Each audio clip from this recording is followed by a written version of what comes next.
Hello বন্ধুরা, আজ একটি বিশেষ পর্ব। এই বিষয় নিয়ে কিন্তু অনেকের প্রশ্ন রয়েছে, তো আমাকে একজন অনুরোধ রেখেছেন, তাই আমি এটিকে আপনাদের সামনে আনলাম। তো উনি লিখছেন, স্যার তবলাতে চাঁটি কিভাবে বাজাবো একটু যদি বলেন উপকার হয়। তো এটি একটি বিশেষ পর্ব। তবলার চাঁটি আমরা সবাই তা এরকম তা বাজাই, কিন্তু বিশেষ চাঁটির একটি বিশেষ আওয়াজ রয়েছে। এই 4টি আঙুল দিয়ে তবলার উপরে এমনভাবে বাজাতে হবে যাতে এই আঙুল বা কোনো আঙুল পড়ে না থাকে। এখানে পড়ে থাকলে, দাবের পড়ে থাকলে চাঁটির কিন্তু সাউন্ডটা আসবে না। বিশেষ বিশেষ কিছু ভোরবানির মধ্যে তবলার চাঁটি বাজে।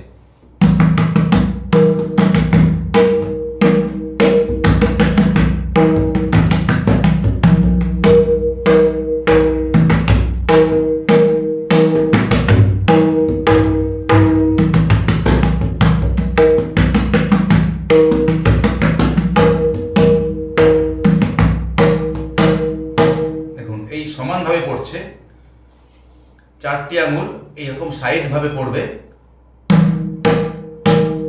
প্রথম হবে না, ট্রাই করতে হবে আপনাকে, মেরে তুলে নিতে হবে হাতটা।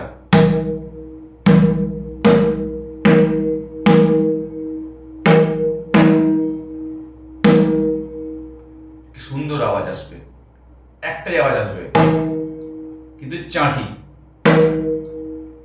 চাঁটিটা কিন্তু আপনাকে শিখতে হবে। এই চাঁটি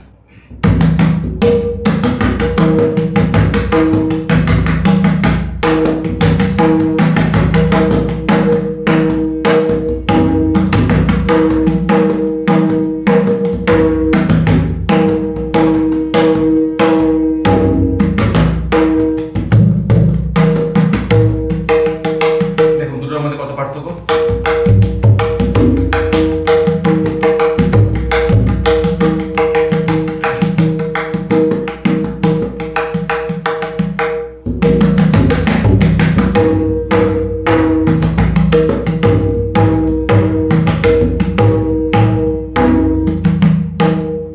এইভাবে একটু সাইড ভাবে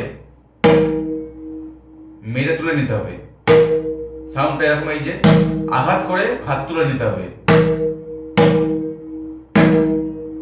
একটা সুরের রেস থেকে যাবে, কিন্তু একটি ওজন থাকবে বাজনার মধ্যে। চাঁটিটা বেনারস ঘরানার বিখ্যাত।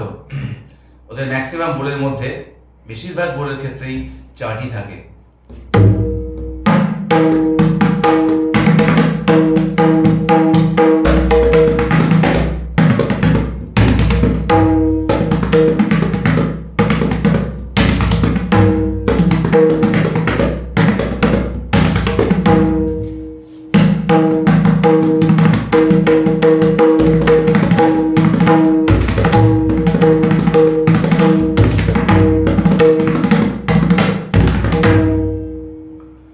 এই চাঁটি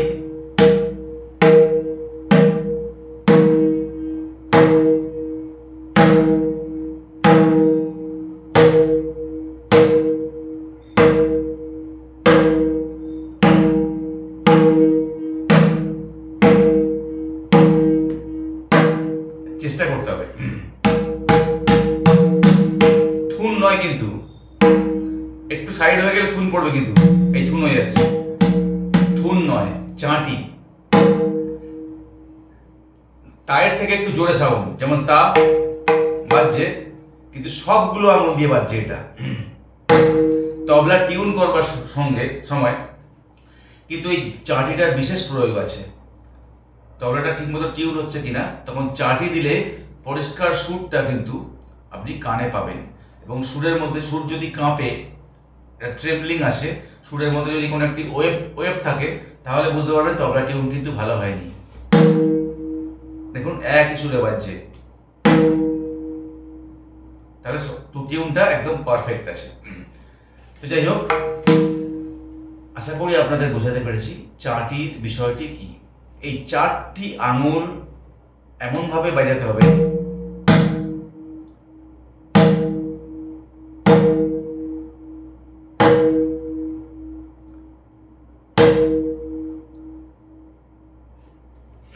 এটাকে চাটি বলছে। তো আশা করি আপনাদের এটি ট্রাই করতে করতে, বারবার ট্রাই করতে করতে অবশ্যই চলে আসবে হাতে। আজ ছিল এই পর্ব।